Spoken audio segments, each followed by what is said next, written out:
Hola, yo me llamo Ernesto Alberto Marcer, soy profesor titular por concurso de la Facultad de Derecho, Universidad de Buenos Aires, Departamento de Derecho Público 2, y hoy voy a tratar de explicar algo que en realidad nos enseña mucho en nuestras facultades, que es por qué existe el derecho administrativo.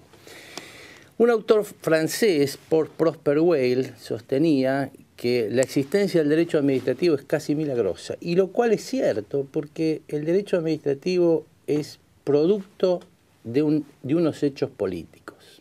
Para poder entender esto, nosotros tenemos que analizar primero qué pasó en Inglaterra, aunque parezca mentira. En Inglaterra, después de Guillermo el Conquistador, que tuvo la fortuna de unificar casi todo el territorio, menos los escoceses siempre fueron difíciles, recién muchos siglos después los pudieron dominar, cambió el sistema que él había visto que se sucedía en las islas, que la justicia se daba localmente, la justicia estaba en las aldeas, y la idea era que hubiera tribunales del reino. Por eso creó los tribunales del reino, que fueron impartiendo justicia, primero moviéndose de un lado al otro y luego estableciendo un sistema distinto al que en ese momento estaba en práctica en el derecho continental. Es decir, que fueron creando reglas de derecho particulares que se va a denominar esa regla de derecho el common law, como todos lo conocemos. Claro, en un momento determinado se consideró que se había cerrado el derecho y que no había otra cosa, pues todo lo demás no entraba en el derecho, y que ese derecho era el derecho de todos, el derecho de todas las gentes. Les quedaron cosas afuera, por supuesto, por ejemplo el divorcio. Cuando algún rey se quería divorciar, ustedes conocerán la historia, entonces ahí apareció otra rama que es la equity o chancery. Pero a los efectos de esta exposición no hay diferencias, todo se puede englobar en esto que se denomina el common law. ¿Qué es el common law? El derecho de todos, y tan es de todos, que es el derecho de los particulares en la relación entre sí, y también la relación entre el Estado y los particulares. Claro, cuando había un conflicto entre un particular y un funcionario, ¿cómo se resolvía esto? Se resolvía ante los mismos jueces y con las mismas normas jurídicas. Ahora, esto tenía una trampa, porque hasta 1946 en Estados Unidos, 1947 en Inglaterra, el Estado era indemandable. Entonces, ¿a quién demandaba el particular afectado por una decisión gubernamental? Al funcionario. ¿Y quién pagaba la fiesta? ¿Quién pagaba los daños si esto estaba mal hecho?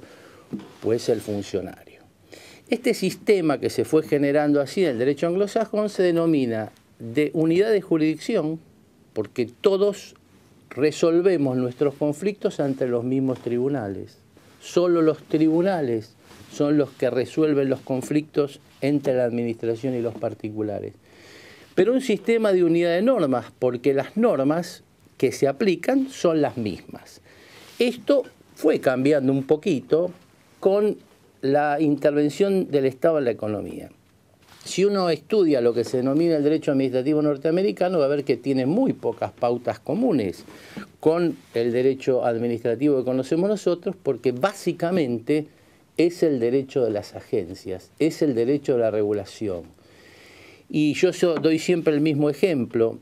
Si yo estudio los contratos en un estado de Estados Unidos, por ejemplo, California, y digo California porque me gusta el clima y es lindo, y yo veo un contrato, estudio un contrato entre una empresa constructora y el Estado para construir una autopista, y estudio un contrato entre esa misma empresa constructora y Clint Eastwood cuando le construye su casa en Carmel, voy a notar que las normas que regulan el contrato son las mismas.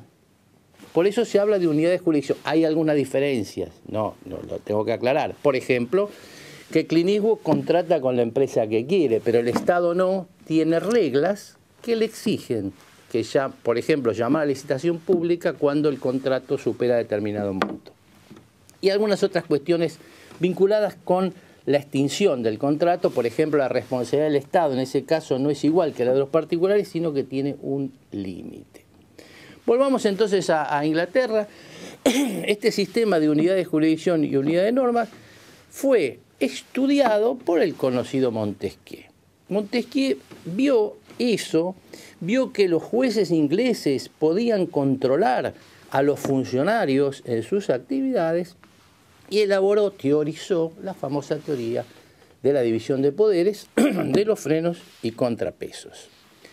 ¿Qué pasó cuando se produce la Revolución Francesa? Bueno, esta teoría de la división de poderes fue interpretada de una forma muy distinta, y fue interpretada de forma muy distinta porque los revolucionarios desconfiaban de los jueces. Entonces, lo primero que hicieron fue prohibirles a los jueces entender en las cuestiones en que la administración pública fuera parte, bajo pena de destitución.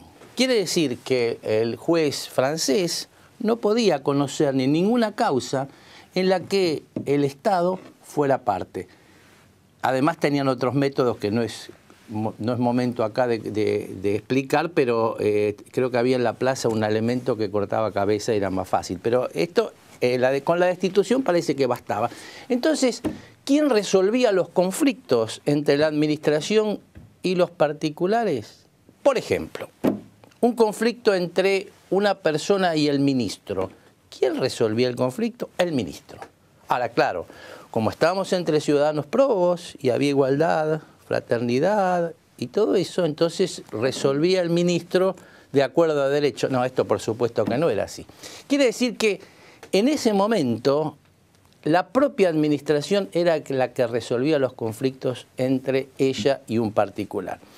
Luego, con el tiempo, se crea un consejo que se llamó Consejo Primero de Regencia, que tenía una sala que se llamaba Sala de lo Contencioso, donde había unos funcionarios que opinaban acerca de qué resolución tenía que tomar la administración frente a ese conflicto entre la administración y los particulares.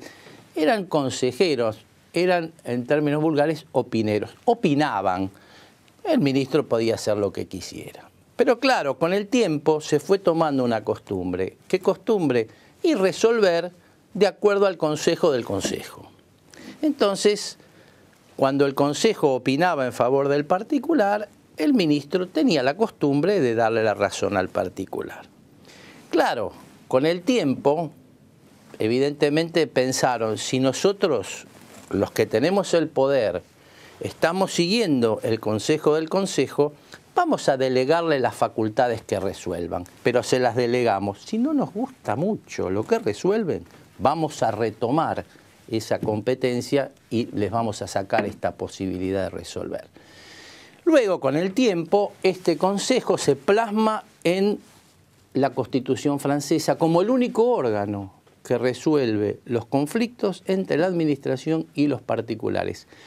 Órgano que no tiene nada que ver con el Poder Judicial, con la Administración de Justicia. Es un órgano separado de los jueces.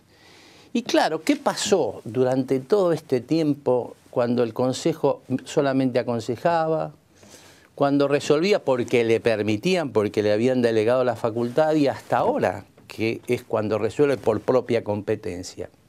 Bueno, lo primero que hizo fue evitar de aplicar cualquier norma que estuviera prevista para la relación entre los particulares entre sí. Quiere decir que fue creando normas de derecho distintas a la que se aplicaba en el derecho privado. Y estas normas de derecho que fue creando, las fue creando al compás del poder político. Cuando el poder político era muy fuerte, aparecían las prerrogativas públicas. Cuando el poder político era menos fuerte, aparecían los correlativos derechos del particular.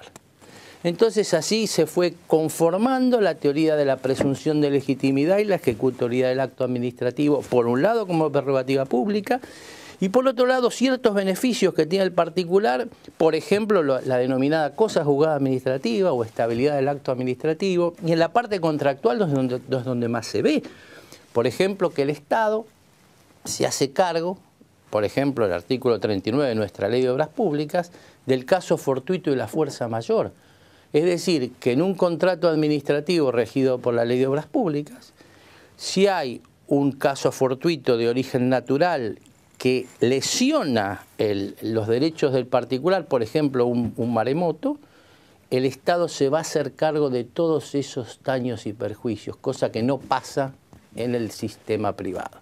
Entonces, esto que fueron creando en Francia, este Consejo de Estado, da lugar a denominar a ese sistema como de dualidad de normas y de dualidad de jurisdicción. Dualidad de normas, ¿por qué? Porque hay dos sistemas jurídicos. Uno previsto para la relación entre los particulares entre sí, y el otro, el previsto para la relación entre el Estado y los particulares. Y dualidad de jurisdicción porque hay dos jurisdicciones. Los particulares resuelven sus conflictos ante una jurisdicción que es la jurisdicción judicial. En cambio, los particulares con el Estado resuelven sus conflictos ante el Consejo de Estado, que no tiene que ver con el Poder Judicial, salvo a partir del siglo XX, cuando el Estado empieza a realizar actividades comerciales e industriales, donde surgió un problema. ¿Esto que hace el Estado? ¿Hace a este sistema jurídico o hacia este sistema jurídico? Entonces tuvieron que crear lo que se denomina el Tribunal de Conflictos, formado en partes iguales entre los miembros de la Corte de Casación francesa y el Consejo de Estado. Y son los que se reúnen y dicen si un asunto es de este lado o del otro lado. Esto pasa normalmente, ahora no tanto porque el Estado ya no hace tantas cosas como hacen los particulares, pero por ejemplo cuando el Estado era dueño de todos los canales de televisión y era el único que podía prestar ese servicio. Entonces tenemos los dos sistemas en el mundo: unidad de jurisdicción, unidad de normas, el sistema anglosajón; dualidad de jurisdicción, dualidad de normas, el sistema francés. ¿Qué hicimos nosotros? Y los mezclamos, hicimos lío. ¿Por qué? Porque tomamos una constitución con base al sistema de unidad de jurisdicción, en 1853, artículo 18, el 95, que prohíbe al Poder Ejecutivo arrogarse funciones judiciales o restablecer las fenecidas. Hoy los números no son los mismos. Pero fuimos conformando muy despacito un sistema de dualidad de normas. Para colmo, en un sistema federal un poco atenuado como tenemos nosotros, donde las provincias no tienen la titularidad de los códigos de fondo, o sea que la relación entre los particulares está regulada por el Congreso de la Nación. En cambio, las provincias solo se han reservado el derecho público local. Esta es una gran diferencia con Estados Unidos, por ejemplo, porque en California el Código Penal es de California y las normas que regulan los particulares o están dictadas por el Congreso de California o es producto del precedente de los jueces californianos. Pero acá no, tenemos que el gobierno federal a través del Congreso es titular de los códigos de fondo y además del derecho administrativo federal, mientras las provincias son titulares del derecho administrativo local.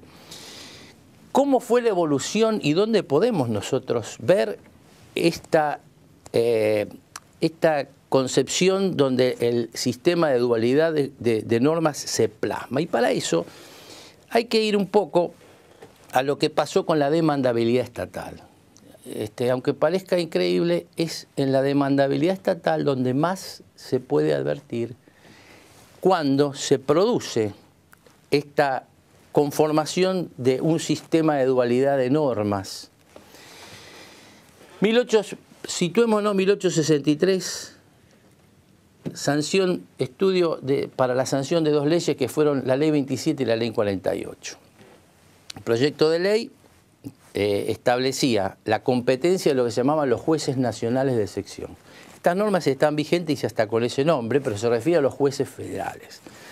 Y los proyectos decían que corresponde a los jueces nacionales de sección conocer de las causas en las que la nación o un recaudador de sus rentas fuere parte.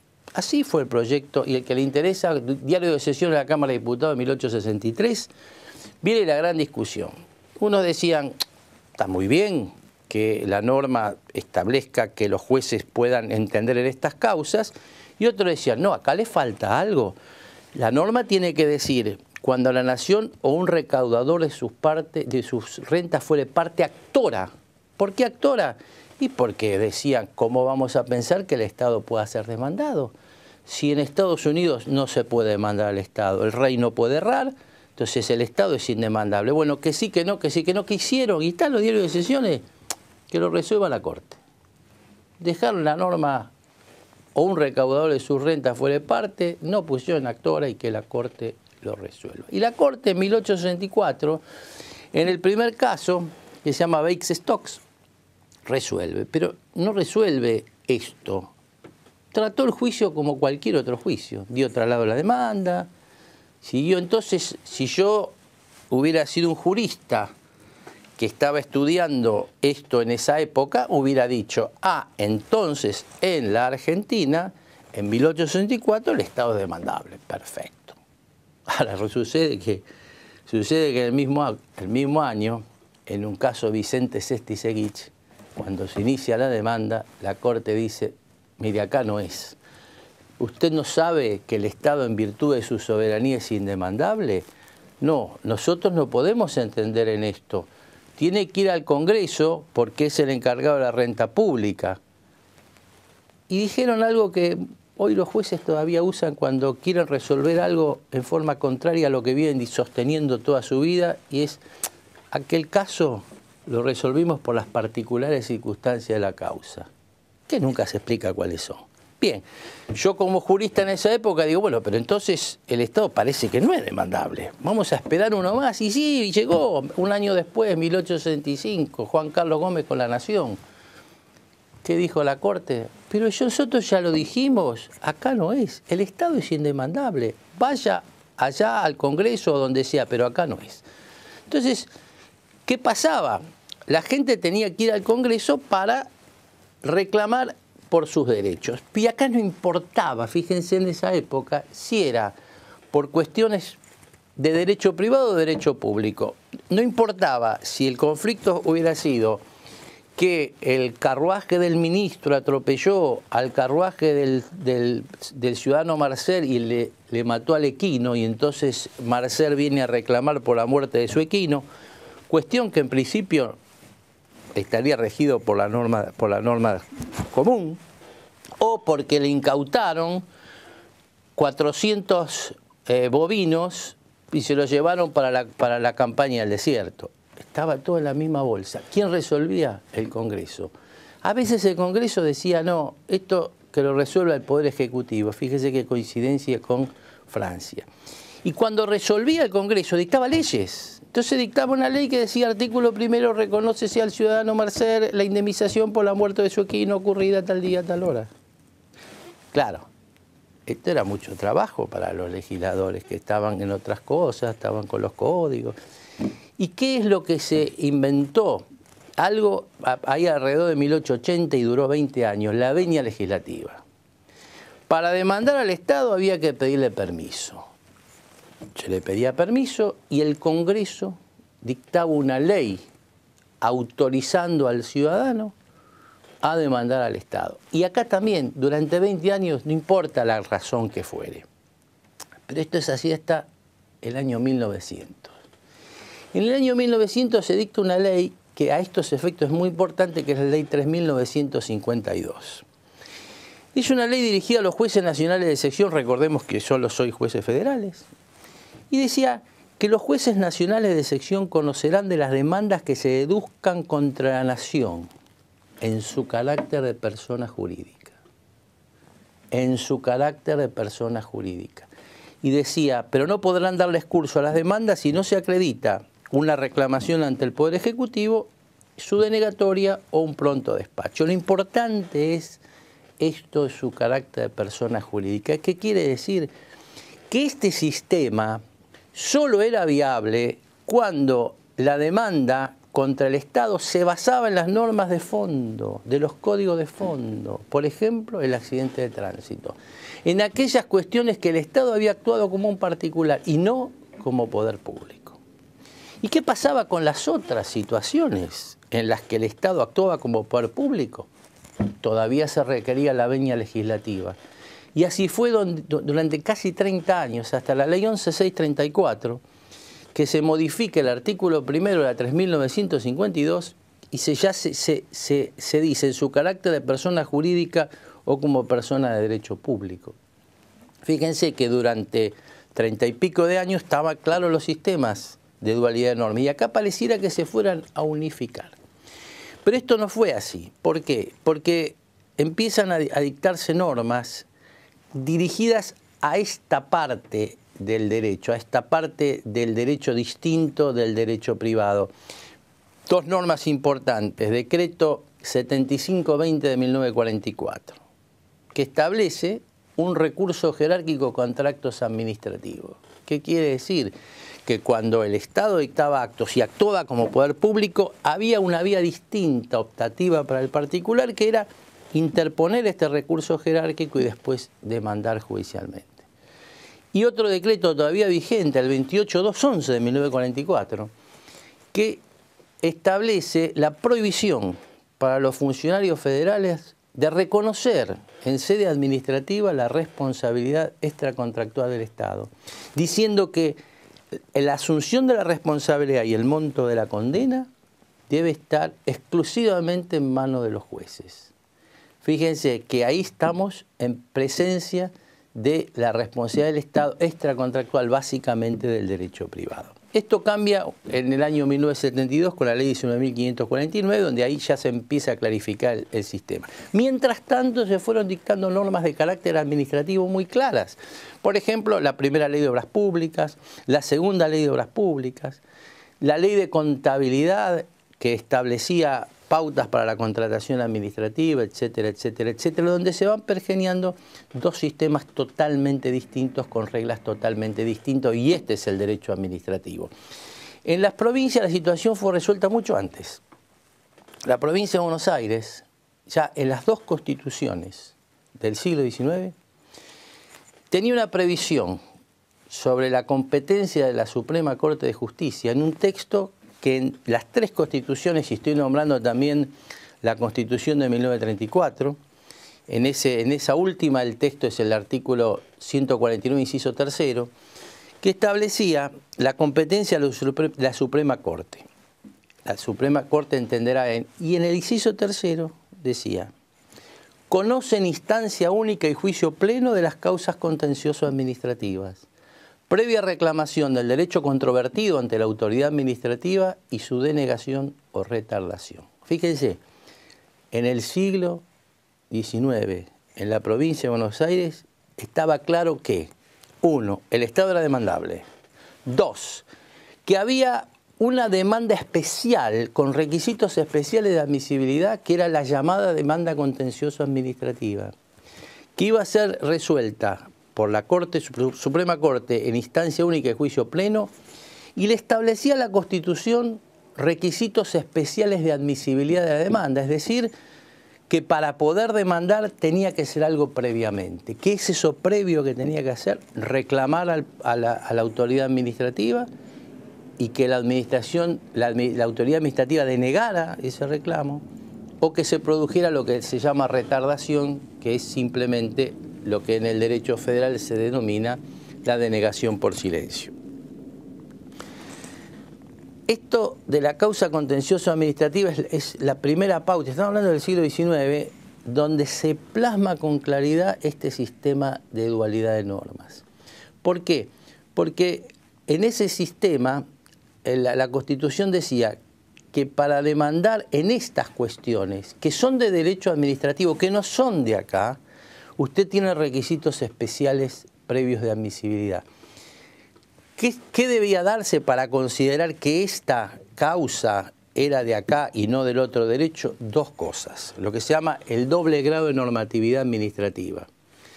Que sea administrativa la conducta que origina el conflicto, algo que la administración decidió, un acto administrativo, que hizo un hecho administrativo, o una omisión, lo que no hizo, una conducta administrativa, y una norma de carácter administrativo vulnerada. Es decir, que el derecho que se afecte sea de esta parte, es decir, del derecho administrativo. Ejemplos actuales: los derechos del concesionario, los derechos del contratista de obra pública, los derechos míos como profesor titular de la Facultad de Derecho son de carácter administrativo. Y si esos derechos son vulnerados, entonces la vía reclamatoria o impugnatoria es distinta. Espero que con esto tengan claro por qué tenemos hoy en nuestro país un sistema de dualidad de normas y no cometamos el error que a veces hasta la propia justicia comete de traer normas de un lado, ponerlas a otro sin la suficiente adaptación. Pero esto sería motivo de otra clase, así que espero que hayan entendido por qué ahora existe el derecho administrativo. Nada más.